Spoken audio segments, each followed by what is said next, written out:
Hey, howdy and happy day. Alberta independence, Alberta separation. There was a telethon on just a few days ago. It was kind of amazing, thousands and thousands of volunteers put all of that stuff together, and it was effective. They raised a whole bunch of money, and I think they helped with awareness. There's so many people that are annoyed at this kind of stuff, the separation movement, and I've spoken to so many people from Alberta who say, it'll never happen, and I don't really understand it, and blah, blah, blah. Well, if you try to understand it, maybe it would happen. Try to get engaged. I mean, people are engaged negatively, particularly those who are federalists who want Alberta to remain in Canada. People who live in Alberta, they're angry and they say nasty things and they won't let themselves engage in normal conversation, and that's unfortunate. And the movement is trying to avoid that, or trying to fix that, I should say. But I look at it with a different kind of view, I guess. It's about concept.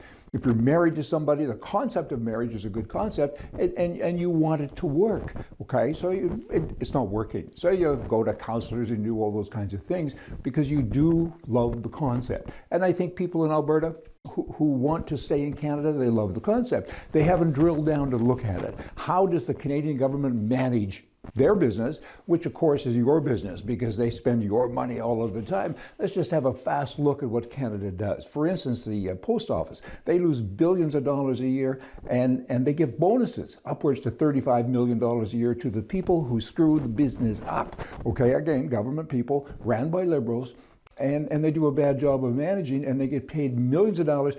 They get rewarded for doing bad things, for losing your money, and then you go and say, or people go and say, who's getting these bonuses? And the post office won't share. They won't give names. They won't give anything like that. That's the Canadian government. Now, Alberta ships about 1 million head of cattle per year to the United States. And then there's the oil, okay? Tons and tons of oil goes to the U.S. 90% of Alberta's goods go to the U.S. So people say, Alberta separates. What are they going to do with the product? I think they could probably do a deal with the United States of America. Now, you have the federal government in Canada again. This is what they're doing. They're moving ahead quickly with regulations in Edmonton and Calgary to make French a language, the same as English, okay? They're talking about banks, grain handling, grain milling companies, telecommunications, internet providers, airlines, railways, interprovincial trucking companies. They have to have everything in 2 languages now, okay? What?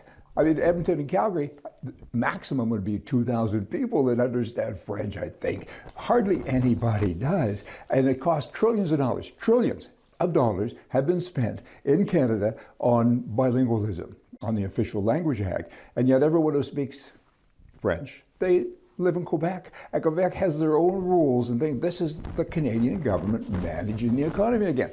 Where does all this money come from? Comes from Alberta to do something for Alberta that Albertans don't even want.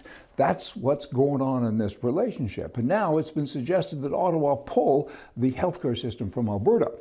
They got to kind of keep them in line, right? And so let's do that, because they're talking about separation, and how dare they? Well, firstly, so what if you pulled it? Because you don't know how to manage it anyway. I mean, the best before date is up on so many people, and they're in line. They're waiting for years sometimes to get an operation on their knee, or blah, blah, blah, and try to get a new hip and have a nice day. I mean, and now they have this Canadian departure tax. So they're holding you hostage. So I don't know what'll happen if Alberta leaves. They'll try to do that as well. Like, give me money, give me money. But this departure tax is very confusing. I've looked at it and what is it? So what they're really saying is on your departure date, if you want to leave, go to another country because you're sick and tired of what the Canadian government is doing to you, they're going to treat you as having sold all of your assets. Okay? Then they charge you a tax based on that. So you haven't sold anything, you don't have the money, and if you have $1 million house, upwards to $250,000, you got to write a check to the government to leave the country that is treating you badly. Okay? And some of the numbers will go as high as 50%. There's all kinds of exemptions and different things. Typical government, it's very confusing. And the Alberta government confuses its own people. A couple of years ago, then Premier Kenney, he had a referendum, and it was more or less about say okay, and I'll go to Ottawa and do my job that you hired me to do anyway. I'll go there and negotiate.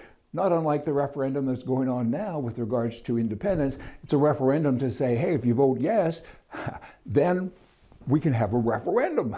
So let's have a meeting to decide when the next meeting is. So Alberta independence and all the people, the tens of thousands of people that are involved in the movement with regards to volunteering and so on, and I think it's upward to 1 million people who are in favor of it, and the people who are not in favor of it, I don't believe they've drilled down to look at it, to really see what's going on, and I would highly recommend that y'all do that, because it's a toxic relationship. Can Alberta survive on its own? Not only survive, it would prosper. Like any divorce, when you leave, there's a penalty. You have to give money to your spouse, and you have to go out and buy a new house. It takes a year or so to kind of get reset, rejigged, but then you're happy. Happy's good, and you're prosperous. You make more money, and you can only speak the language that you speak. You get all of that. Hey, have a happy day.